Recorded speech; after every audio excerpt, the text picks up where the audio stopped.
আপনাদেরকে এখন একটা সিসিটিভি ফুটেজ দেখাচ্ছি। দেখতে পাচ্ছি এই যে ছেলেটা দেখতে পাচ্ছেন, এই ছেলেটি মানে ঝাঁকারি মিল্কি বাদামতলা, এই যে 4 চাকার গাড়ি রাখা আছে দেখতে পাবেন, আপনাদের দেখাবো 4 চাকা গাড়ি।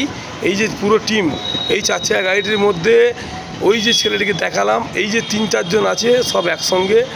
এই ঝাঁকারি মিল্কি বাদামতলা আই লাভ মোহাম্মদ সাল্লাল্লাহু আলাইহি সাল্লাম একটা ব্যানার লাগানো ছিল।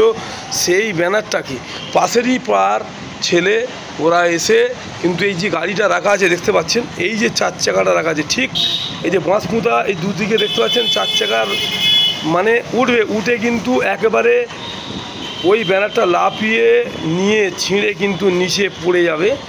এই যে ব্যানারটা দেখতে পাচ্ছেন, এই যে উঠছে, এই যে ব্যক্তি ছবি দেখতে পাচ্ছেন, এই যে উঠে কিন্তু ব্যানারটাকে নিয়ে কিন্তু নিচেও ঝাঁপ মেরে পড়ে গেল। পড়ে গিয়ে কিন্তু এই ছুটতে পালাচ্ছে দেখতে পাচ্ছেন। কিন্তু এই আই লাভ মোহাম্মদ সাল্লাল্লাহু আলাইহি সাল্লাম এই যে ব্যানারটা ছিঁড়া হয়েছে কেন, এমনটাই জানিয়েছেন এলাকাবাসী। এনারা পিয়ারাপুর থানায় এখন বিক্ষোভ জানিয়েছেন, এমনটাই জানা গেল।